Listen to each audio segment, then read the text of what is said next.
கடவுளே, நெட்டோக்காக்கும் அந்த பாப்பாக்கும் எதுவும் ஆயிடக்கூடாது. நல்லபடியாக வீடு திரும்பி வந்துடணும். ரொம்ப கஷ்டமாக இருக்கு எனக்கு. நம்மளும் இப்படியே சோகமாகவே இருந்தால் என்னாக போகுது? நடந்தது நடந்துருச்சு, நீ ஒன்றும் மாற்ற முடியாது. அவங்க நல்லபடியாக வந்தாலே எனக்கு போதும். குழந்தைங்க வேற இருக்குதுங்க, அவங்களுக்கு தான் சாப்பாடு கொடுக்கணுமே. வீடு வேற அப்படி அப்படியே கிடக்குது. போய் வேலையை பார்ப்போம். போகலாமா வேணாமா? போனால் எதுவும் தப்பாக எதுவும் ஆகிடுமோ? எதுவும் ப்ராப்ளம் ஆகுமோ? சே, பாவம் அந்த அக்கா. நம்மளுக்கே இவ்வளோ கஷ்டமாக இருக்கே. முன்னால் ரொம்ப கஷ்டப்பட்டுருப்பாங்களே. என்ன ஏதுன்னு போய் கேட்போமா? நம்ம போய் பேசினா கொஞ்சம் பெட்டராக ஃபீல் பண்ணுவாங்களோ? என்னடா விஜய், இன்னும் என்னங்கன்னே கூப்பிட்டுட்டு இருக்க? பழக்க தோசம் மாறுது இல்லையே. மீனா, மீனா. ஐயோ, ஏங்க நீங்க எங்க இங்க? ஏங்க, நான் எதுவும் வரக்கூடாதா என்ன? நான் என்ன வெளியூர்ல இருந்தா வரேன்? உள்ளூர் தானேங்க. எல்லோரும் ஹாஸ்பிட்டலில் இருக்காங்க. நீங்கள் மட்டும் குழந்தைங்கள வச்சுட்டு தனியாக இருக்கீங்களே. அதுவும் ராத்திரி ஆயிடுச்சு, வயக்காட்டுக்குள்ளே வீடு. எதுவும் பயப்படுவீங்களோ ஒன்று? இங்கே பாருங்க மீனா, கையில் என்னமோ விளக்கு வச்சுருந்தாலும் உங்கள் முகம் விளக்கு மாதிரி பிரகாசமாக இல்லைங்க. ஏன்னா எனக்கு தெரியும் கவலையில் இருக்கீங்கன்னு நினைக்கிறேன். நீங்கள் ஒன்றும் பயப்படாதீங்க மீனா. அதெல்லாம் நெட்வொர்க் அந்த அக்காவுக்கு எதுவும் ஆகாது. சும்மா ஜஸ்ட் மேலே தான் பழக விழுந்துருச்சுங்கிற மாதிரி தான் சொல்லிக்கிட்டாங்க ஊருக்குள்ளே. நீங்கள் எதுவும் பயப்படாதீங்க, ஒரு பிரச்சனையும் இருக்காது. சரியா? அப்புறம் உங்ககிட்ட ஒன்று சொல்லணும்.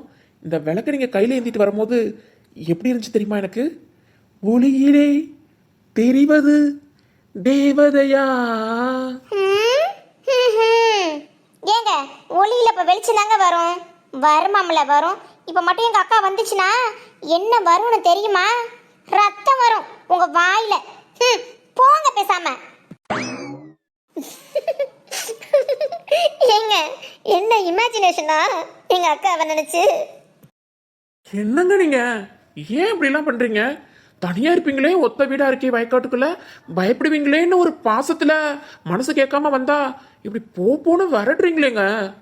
சரிங்க மீனா, நான் உங்களை எந்த டிஸ்டர்பன்ஸும் பண்ணல, உங்க கூட பேசவும் இல்லை. நான் பேசாம ஓரமா நிக்கிறேன். நீங்க நான் நிக்கிற நிம்மதியில பயப்படாம வேலை கேத்துங்க. சரிங்களா? என்ன காவலுக்கா? என்ன செக்யூரிட்டி வேலை பாக்குறீங்க? காவலுக்கு ஆள் வைக்கிற அளவுக்கு நாங்க ஒன்றும் ஒருத்த கிடையாதுங்க விஜய். அட போங்க, உங்களை பத்தி உங்களுக்கே தெரியாதுங்க. ஒருத்தன்னு தெரிஞ்சவங்களுக்கு தெரிஞ்சா போதும், உங்களுக்கு தெரியணும்னு அவசியம் இல்லை. நீங்க ஆகட்டும் வேலையை பாருங்க, போங்க. ஏங்க மீனா, நாளைக்கு தானே கார்த்திகை தீபம், என்ன இன்னைக்கே விளக்கெல்லாம் ஏத்துறீங்க? விஜய், இன்னைக்கு பரணி தீபமா எல்லார் வீட்லயும் ஏத்துறாங்க, நானும் ஏத்துறேன். அவ்வளவுதாங்க எனக்கு தெரியும். ஏங்க சும்மா நொய் நொயின்னு பேசிக்கிட்டே இருக்கீங்க? நொய்யினா வேற பேசுறதுக்கு என்னன்னு தெரியாம தான் விளக்கு விஷயமா பேசிக்கிட்டு இருக்கேன். ஓஹோ, பரணி தீபம். Super Meena, super. நல்ல குடும்ப பெண்ணா தான் இருக்கீங்க. தேங்க்ஸ், ரொம்ப தேங்க்ஸ். போறீங்களா பேசாம? ஐயோ, ஏம்மா நீ இப்படி பண்ற? எங்க வீட்ல என்னால வேலை பார்க்க முடியாம தான் நான் இங்க ஓடியாந்துறேன். இங்க வந்தா நீ ரெஸ்ட்ல இருக்க வர்றியா? இங்க வந்தும் என்னைய கூட்டு பெருக்கு அல்ல தொட இந்த மாதிரி வேலை நினைச்சாவே எனக்கு அலர்ஜி. என்னைய போய் பார்க்க விட்டுட்டியேம்மா அப்படி? ஆடி, எனக்கு என்ன ஆசையா? உன்னைய கூட்ட சொல்றதுக்கு, உன்னைய துடைக்க சொல்றதுக்கு, உன்னைய மொழுக சொல்றதுக்கு எனக்கு ஆசையா மடி? இதெல்லாம் குந்தாணி போயிட்டாவல. குந்தாணி போனவ காத்தியதிவா வருது. வீடு என்னாச்சு, வீடை போய் சுத்தம் பண்ணணும், கிளீன் பண்ணணும், அதை துடைக்கணும், பெருக்கணும், கோலப்படணும் நினப்புல இருக்கலாம். போயிட்டான் அடுத்த வீட்டுக்கு ஒண்ணுதான் இவன் நான் கங்கணம் கட்டிக்கிட்டு போயிட்டான். அப்ப நம்ம தானே பார்க்கணும். நம்மள வீடு வாசல போட்டு அப்படியே இருந்துடலாமா அவள மாதிரி? பாரும்படி அம்மானால பார்க்க முடியல, இடுப்பு ஒரே வளையா வளைக்குதுமா. அதனால தானே சொல்லுறேன், செத்த உட்காந்து பாரு. என்ன பண்றது? வந்து கரட்டு குந்தாணி வந்து கரட்டு. அவ வேணுக்குனே தெரிஞ்சுதானே பண்றா. அந்த ஒட்டகம் விழுந்துருச்சுன்னா அதுக்கிட்ட ஹாஸ்பிடலுக்கு போய் இவங்க காவல் இருக்காங்களாமாக்க. ஏம்மா ஏன் உசுர போட்டு எல்லாரும் வாங்குறீங்க இப்படி? உங்க குடும்பத்துல ஒண்ணுனா நீங்க தான் பாத்துக்கறணும். உன் மருமக ஓடி போயிட்டானா அதுக்கு நீ தான் பழி எடுத்து நீ தான் வேலை பார்க்கணும். என்னைய பார்க்க சொல்லுவியா? அடி சித்ரா, நானே கார்த்திகை தீபம் சந்தோஷமா விளக்கேத்த போறேன். அந்த குந்தாணி வந்தவன அவங்கதான் இந்த குடும்பத்துக்கு குத்து விளக்கணும். மாமனாரும் புருஷன்காரன் சொல்லாம வேலை பாக்குறது என்ன, அந்த உடம்ப தூக்கிக்கிட்டு அவ கூட்டுறது என்ன, துடைக்கிறது என்ன, விளக்க ஏத்துறது என்ன,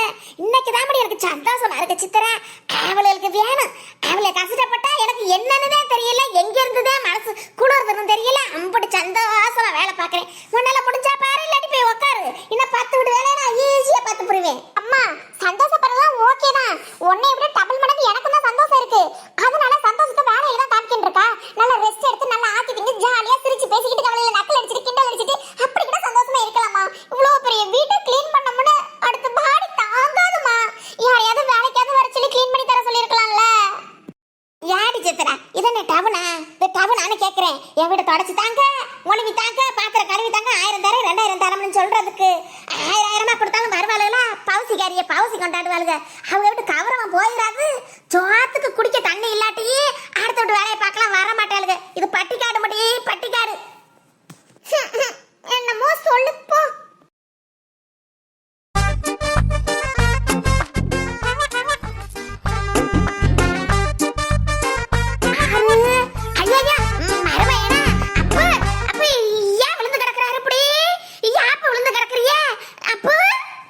ஐயோ மை டியர் ஆண்டி பார்த்துட்டாங்களே. மாமியார் ஆண்டி சொல்லுங்க ஆண்டி.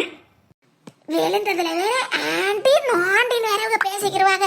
ஐயா ஐயா மர்மையனே பார்க்க வரப்படாது. எங்கிட்ட பார்த்துக்கிட்டு வந்து இப்படி விழுகுறியே. ஏதோ அடி எதுவும் பட்டு போச்சா என்ன? நல்லா பாருங்க, காலை புடிஞ்சு பாருங்க, தேய்ச்சி விடுங்க. சித்ராவை கூப்பிட்டு மருந்து தேய்ச்சி விட சொல்லுங்க. No no aunty no no. பலியா எனக்கா நெவர். ஜஸ்ட் கால் லைட்டா ஸ்லிப் ஆயிடுச்சு aunty. You don't feel aunty.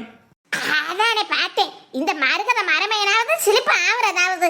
அடியே சித்ரா, மரமைய வந்திருக்காங்க, என்ன ஏதுன்னு கேட்டு பாருப்பா. You aunty aunty aunty aunty aunty கூப்பிடாதீங்க.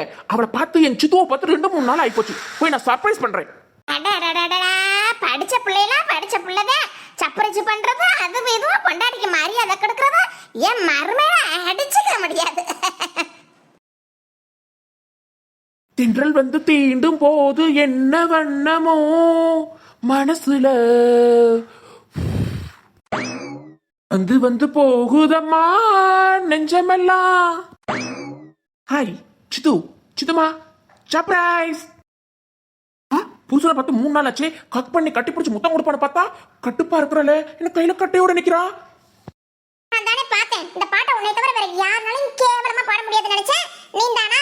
யோ பிச்சு, உனக்கு அறிவு இருக்கா இல்லையா? மண்டையில முகரை பாரு. யோ நான் கட்டப்புல மாப்பு போட்டுக்கிட்டு இருக்கேன். இது ஒரு கட்டை ஒண்ணு இல்லையா? மாப்பு கட்டை. நான் எவ்வளவு சுத்தமா இங்கிருந்து காலையில இருந்து போட்டுக்கிட்டு இருக்கேன். ஷூக்காரோட வந்துட்டு இருக்கேன். உனக்கு கொஞ்சமாவது இருக்காயா? போடுறவளுக்கு தானே தெரியும், முட்டை போடுற கோழிக்கு தானே வலி தெரியும். அதை திங்கிற உனக்கெல்லாம் என்ன தெரிய போகுது? என்ன சித்துமா நீ மாமனோட பாட்டை பார்த்து மயங்கி போவாயின்னு பார்த்தா இப்படி கழுவி கழுவி ஊத்துற. இந்த வீட்டுல என் தங்கத்தை வேலை வாங்குறதுக்கு யாருக்கு ரைட்ஸ் இருக்கு? என் தங்கம் இங்க வந்தாதான் ஜாலியா இருக்கும், ஹாப்பியா இருக்குன்னு சொல்லிட்டு அனுப்புனா வேலை வாங்கி கொடுமைப்படுத்துறாங்களா? அதை விட்டு தெளிச்சுட்டுமா. போன வர டவுனுக்கு போனோம்ல, அங்க ஒரு கோயில் இருந்துச்சுல, அந்த கோயில் பக்கத்துல என்ன இருந்துச்சு? நகைக்கடை.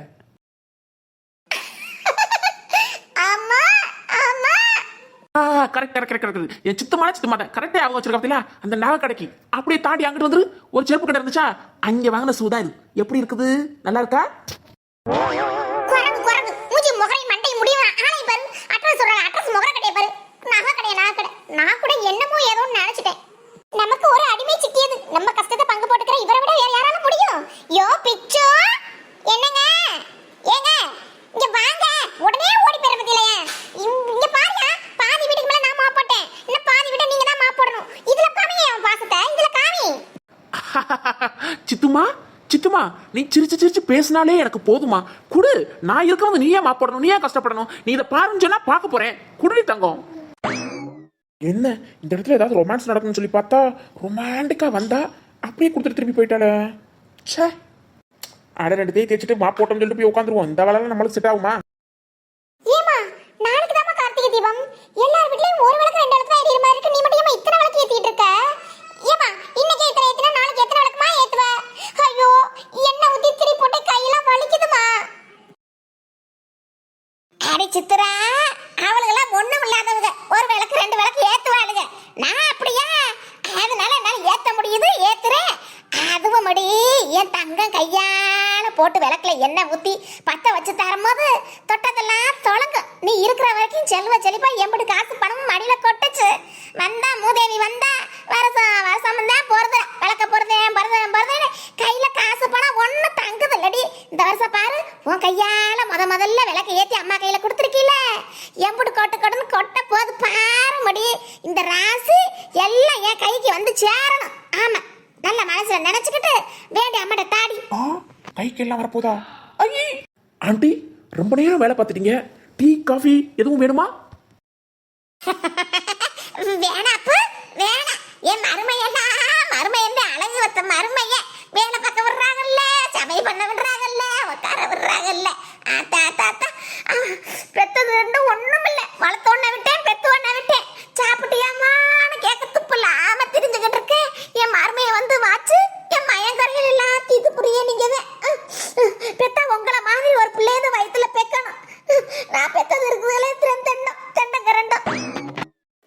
பிச்சு அடக்கி வாசி. ஓவரா போற அப்புறம் நான் மகளே இல்லைன்னு சொல்லிட போதியா பார்த்து. பிச்சு வாய் வரைக்கும் தயா நீ மருமையே பாரு. ஒன்னு ஆவோ ஒண்ணுனா நம்ம தான் விழுந்து விழுந்து விழுந்து விழுந்து அவங்களை கவனிக்கிறோம் வேலை பார்க்குறோம். இன்னைக்கு பாரு போட்டு போயிட்டு அயக்கணும்னு அது மாதிரி அம்போட ஒரு நாள் விட்டுட்டு போனாலும் போக சான்ஸ் இருக்குது அவன் இந்த வீட்டை விட்டு. அப்படி இருந்து நம்ம தான் ஓடின கைக்கு ஏன் கூப்பிட்டா வந்து நிக்க போறோம். ஆனா என்னத்துக்கு ஒன்றும் இல்லை மையன் மருமகனை மகன்னு சொல்ற அளவோட முடிஞ்சு போயிருதே. அதனால நம்மளுக்கு என்ன லாபம் நம்ம பிள்ளைங்களுக்கு என்ன லாபம் ஒன்றும் இல்லையே. இங்க பாரியா பிச்சு ஒன்னு சொல்றேன் கேட்டுக்க.